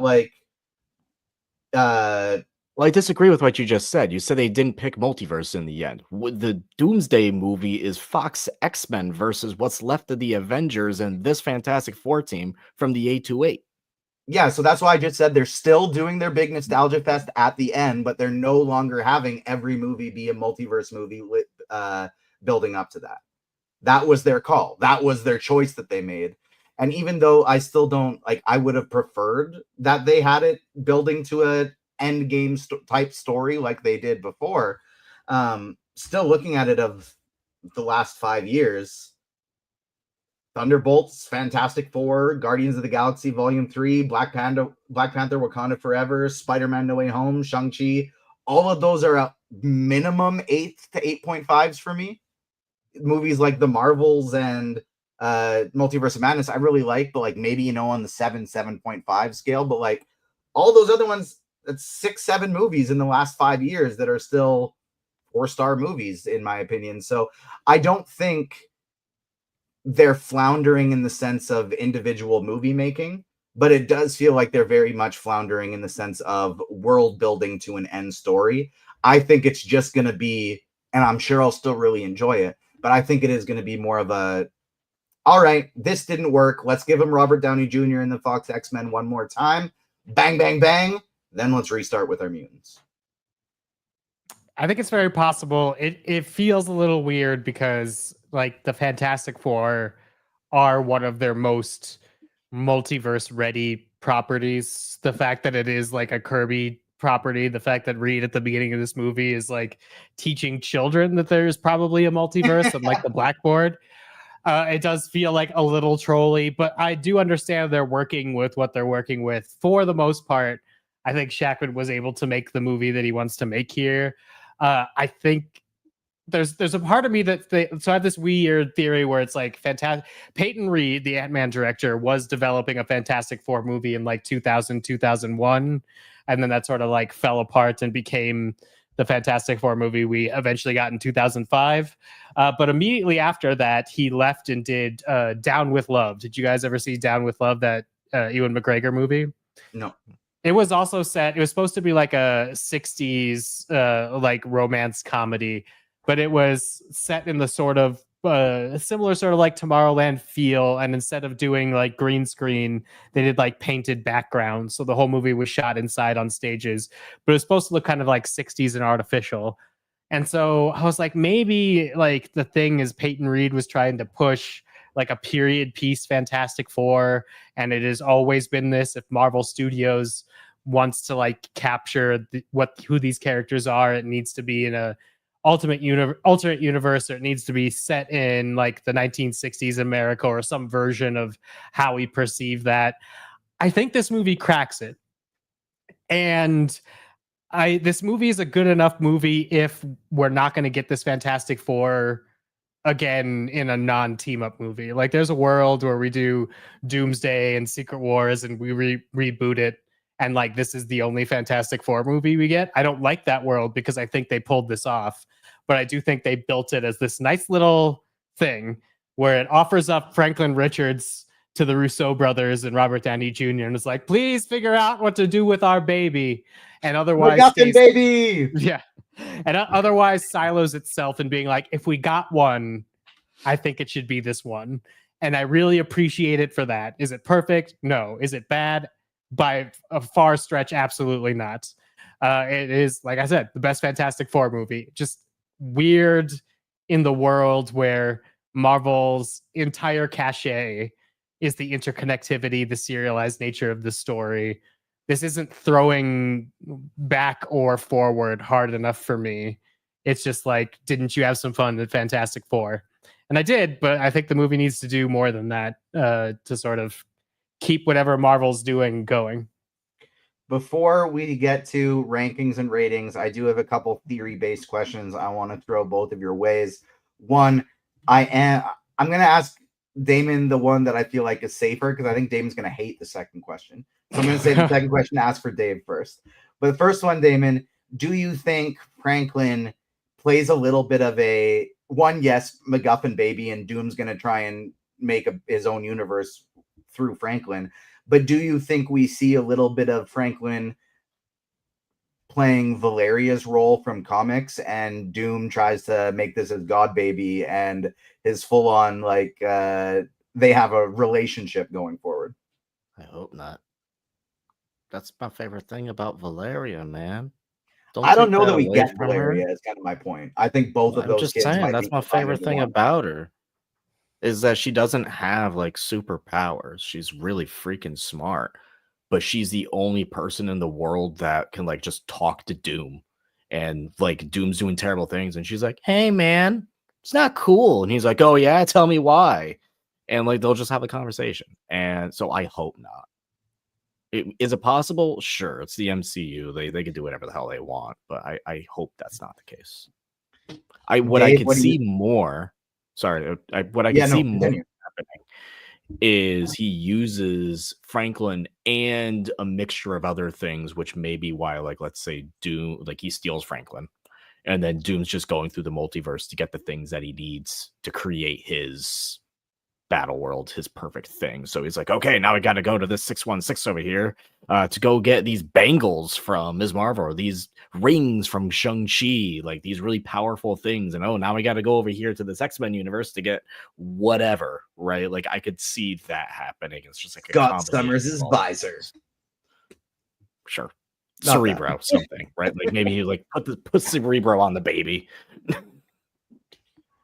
Dave, what do you think? Do you see a world where we actually get Valeria as a character in the Marvel Cinematic Universe, or could you see Franklin playing that role a little bit?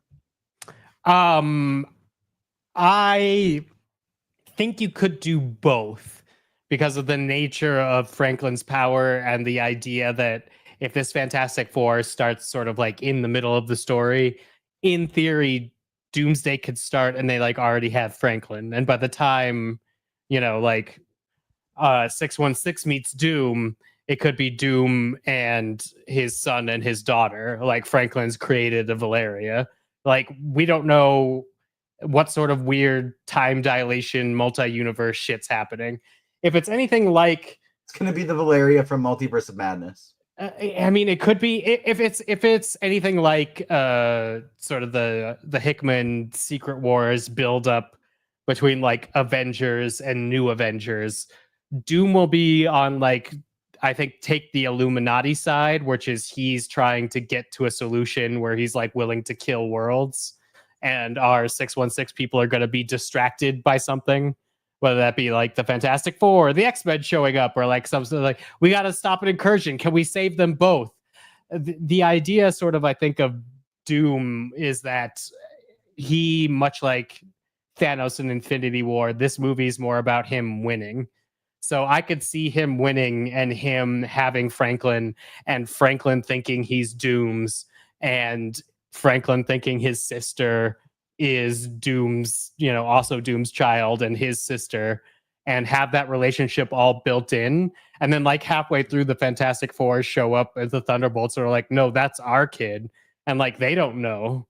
And, we can mix it up like that and still have what we would recognize as canon and rush these characters, which unfortunately, I just think it's more interesting if Franklin and Valeria are active. Like a Baby MacGuffin works for one movie. I don't think you could do Baby MacGuffin for a bunch of movies, especially if he's the all-powerful MacGuffin. I think like the most fun thing is going to be like in Secret War is seeing like a Advisor Strange trying to keep Franklin busy being a child so he doesn't think about destroying the fucking world. Not Babysitter Strange. I mean, like something like that, or like Valeria talking Doom down. Ghost Agatha Danny. Go play with the ghost dog over there, little Franklin. Or how are you going to convince Sue to like be your queen if you don't you haven't also given her like a daughter / sibling through her magic baby's like reality powers?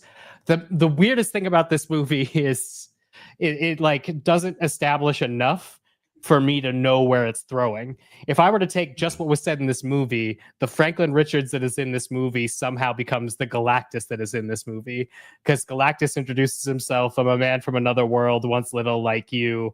I want the baby. He hungers. He possesses the power cosmic. And so it's just like, he's looping. He's doing it's Adam Warlock Magus, but we can't do that because those two characters have been used by Guardians of the Galaxy Volume 3. But in this movie, it reads to me like in some version of the screenplay, this Franklin Richards is on a loop. He's on a Galactus loop where he's going to become a Galactus. And like, that's why you choose Shalla-Bal. Like, I get they're saying like Johnny needs to be attracted to. It's like, no, that's the one that Franklin makes. That's the Franklin Richards Silver Surfer. That's why we chose her. So I do think at some point in this movie, somebody had that thought, because there are dialogue things in this movie where I'm like, that's Galactus getting baby Galactus, and he's going to take him away far enough away to gestate and then, switch off the hunger.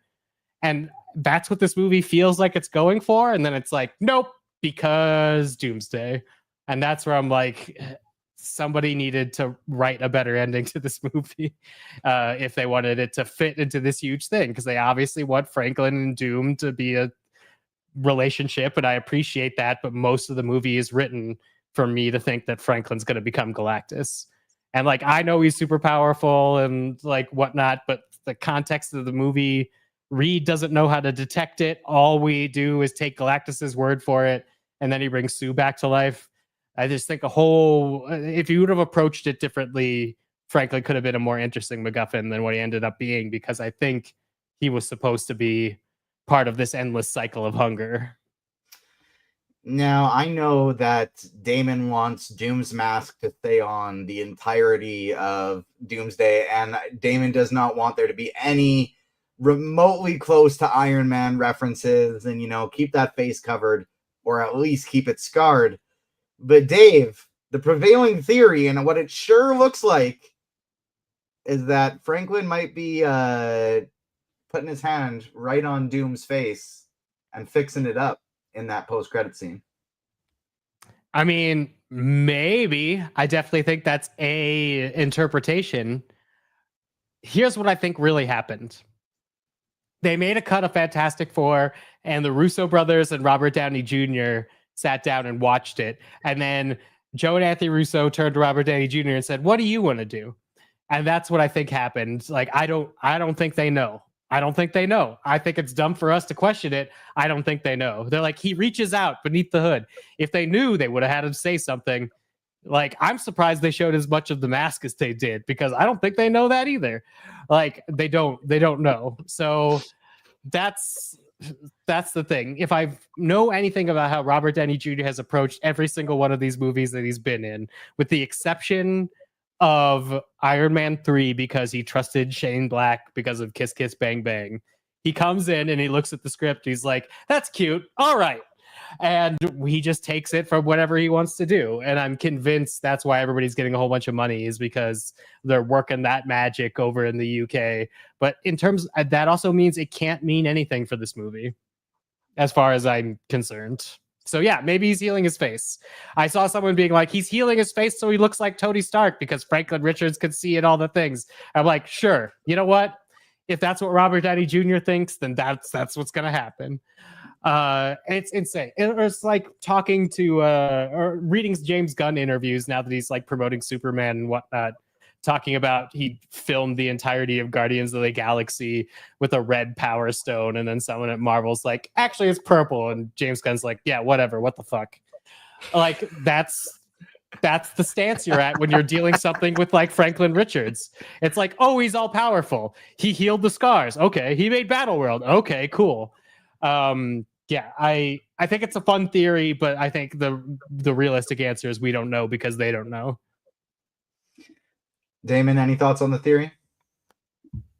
You can just say no if you want. Hate it. There is very few logical reasons that I would need to see Robert Downey Jr.'s face.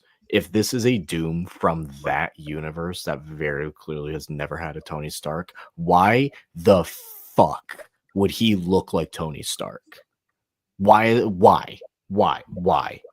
Makes no sense. The actor is going to make the movie a lot of money. And I'm going to be honest, TJ, you will not be ready for me next year if that's the case and they do not make it make sense to a point where I'm content. Because if that is the case, Lex Luthor will be jealous of the level of a hater I will become of that moment. He will take notes and be like, oh yeah, I need to do that in Superman 2. That's a level of hate right there. That's just pure spite. If that's the case, and they do not make it make decent enough sense, because as of right now, what the hell is sense? I think the best they would do would be some kind of stupid anchor being type thing where it's like Tony Stark, the savior of one universe, Doctor Doom, the savior of another universe, and therefore they look the same. I honestly can see it not being acknowledged. My hot take for going forward with this whole, are they pivoting? Are they changing? Do they not know what they're doing? My hot take, we do not hear the word incursion again. That word is not again uttered in the MCU. That's my hot whatever. take. Pick one. I don't think we whatever. Wait. Pick one. I think I pick them all. You have all right. 4 other MacGuffins. So we got, we got more than that. So we got America Chavez. She could in between the universes, right? You could sleepwalk, dreamwalk. What is that one? Uh-huh. That tears things in between universes. The bands, Mhm. when united, that punches holes in the universes.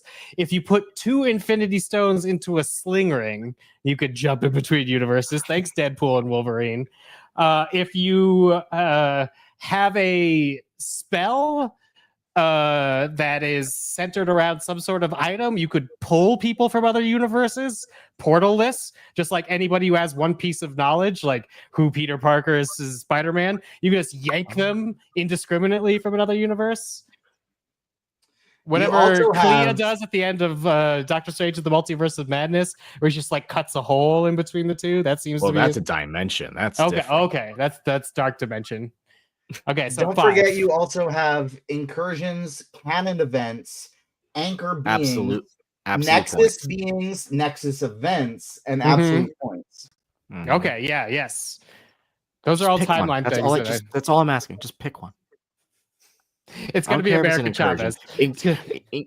Incursions to me are just the coolest, because like theoretically, if the Spider-Man movie comes out and like let's say Doom does steal MacGuffin Baby, which I had coined MacGuffin Baby prior to this movie, and I will only be calling Franklin MacGuffin Baby from here on out. If he did just essentially steal MacGuffin Baby and is either A, trying to create his own universe, or B, which would be also very Doom, being like, I'm the only one who can see the end of everything, and this is the only way to stop it, and it's by destroying as many things as possible just to like save me, then I can see him doing that too, where he's like, I'm taking him, poof, goes to another universe, poof, goes to another universe, poof, poof, poof, poof, like goes all over the place. And I just want the end of Spider-Man 4, which should be a very street level movie. Give me a post-credit scene, because I've been asking for this since this Marvel, because the visual of it is so cool, of Peter just looking up from Manhattan and just seeing another Earth start to crash in. Because because he is street level. He's not dealing with the stuff in space. The Avengers right now, the new Avengers, don't even know what's going on in space. They're like, we haven't been told anything. There's weird space stuff. And then Peter just looks up and he's like, what the hell is that? Boom, Doomsday. But who knows? We probably won't even get that, because they don't even know what they're giving.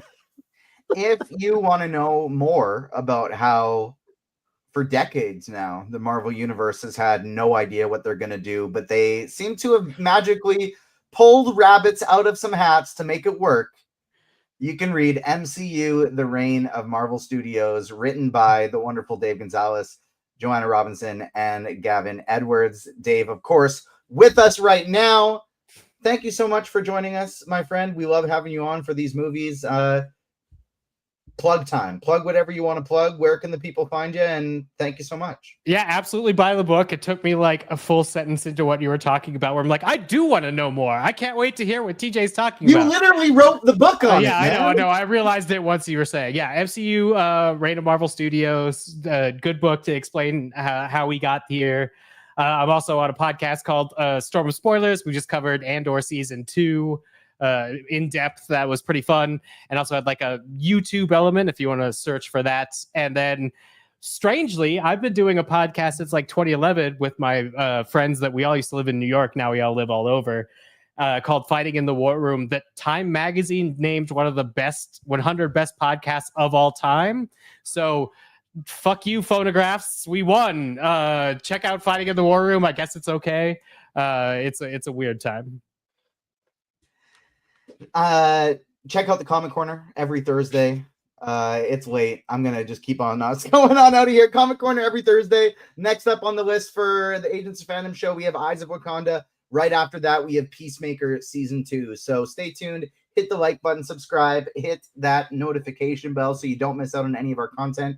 You can find our interview with Fantastic Four First Steps director Matt Shakman up on the YouTube channel and wherever you get your podcasts. Final ratings, and then we are going to get out of here. First question. So I'm going to give you all in advance so you have time to think about it. I don't need the specific 17th best Marvel movie, but give me a ballpark of where it will fall in your MCU rankings. I'm gonna need a 2 or 3 more watches before I can give it an official one, but give me a ballpark. Number 2, I want you to rank it with Marvel origin story / first films. So it doesn't necessarily, this was not a origin story, but it was the first film for the Fantastic Four. So Iron Man, Captain America, Captain Marvel, Shang-Chi, all of Black Panther, all these origin stories / first movies we've gotten in the MCU. Rank it among those. Even if it's not a number, say it's above this movie, it's below this movie. And finally, your rating out of 10. Dave, you first. Out of 10, I'm going to give it 7.5 because I can't rate an entire phase I haven't seen. So I think that's about where it lands. I had a really good time at the movies. Because of that, I'm going to put it in between in terms of my post-Endgame movies. I'm going to say it's a one above Multiverse of Madness, but one below Eternals, sort of sitting in between those. I think, but in terms of origin movies, it probably goes a little bit higher. I would say my favorite MCU origin movie is Spider-Man Homecoming, but that's kind of cheating because it takes place after Civil War. So I would say this might be the next one. I think of the original trilogy of Marvel Universe movies, slow played it a little bit, where like with the exception of Iron Man and with the exception of even with Iron Man, the second and third installments were much more interesting than the first. So I'm going to say this is the second best first installment from a Marvel movie ever, if that makes any sense. It's a very confident debut. Damon? I think when it comes to debuts, for me, Shang-Chi may be number one. one. Ooh, Shang-Chi's really good. I'm gonna be honest, I really love that movie. That's I like still one of think the first you movies. Spider-Man Homecoming and Black Panther, these count. First movies. So even if you saw them, it still counts. Yeah, I think Shang-Chi may be number one for me, but this is definitely up there. I think this is like better than like Don't forget Guardians of the Galaxy. Yeah. No, I'm still sticking with Shang-Chi. I love that movie. Like, I really love that movie. And not including MCU shows either, because then we'll just be here all day. I think it's up there with that, maybe like a top 3, top 4 type of scenario. When it comes to just like general MCU, like top half, like at least top half. I haven't like narrowed it down yet, but let me just like give it like it's a top half, and I can narrow it down to whether it's a third or something before that. When it comes to just a general ranking, I'll give it on first watch a 7 out of 10. I tend to like things more a second time. I did this with Superman too. The more I think about Superman, the more I love it. So I have a feeling this will probably be the case as well. I'll give it a 7 out of 10. I am much higher on this one than you guys. I'm going to come in at a 9 out of 10 for this one. I really, really loved this movie. I think from an origin story standpoint, I have trouble ranking the Spider-Man movies with other MCU movies because I just like Spider-Man as much as all the Marvel characters combined. And so with that, it's like I just like those movies a little bit more. And so not including Homecoming, I think this slots right behind Black Panther for me, just above Iron Man and Guardians. And I think this is a top 10 MCU movie for me. I was thinking of like outside of if I don't include Avengers movies and I don't include Spider-Man movies, the only one I know for sure I like better in the MCU is Captain America Winter Soldier. That to me is pretty damn close to a perfect movie. I don't think Fantastic Four is that. I think this is, a top 10 Marvel movie for me, and 9 out of 10, and a top 3 Marvel debut / origin. Final question, then we'll get out of here. Thunderbolt, Superman, Fantastic Four. Rank them 1 through 3, Damon. Wow. Ouch to Captain America. It doesn't. We know.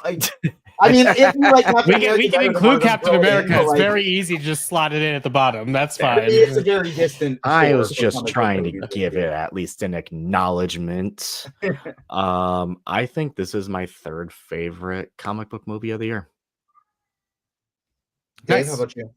I do think Superman, Thunderbolts, Fantastic Four is probably it. And it's only because Superman does a lot of what Fantastic Four does, but I think the real power of Superman is beyond something like Fantastic Four and Thunderbolts. Is both Fantastic Four and Thunderbolts are really trying to be one movie.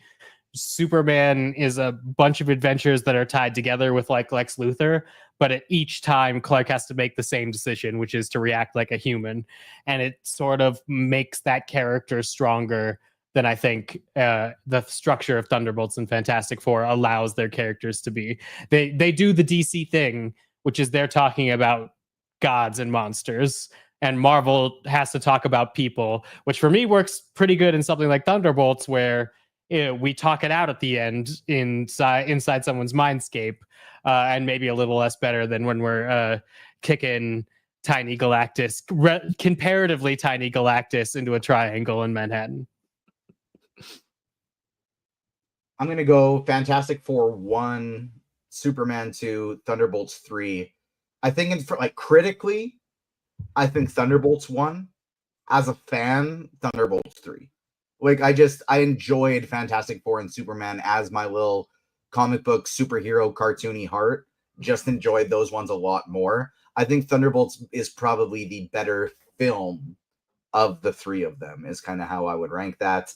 But we're going to get out of here before 2 hours. I'm proud of us. This has been so much fun hanging out with you guys. Dave, thank you so much, as always, for joining us.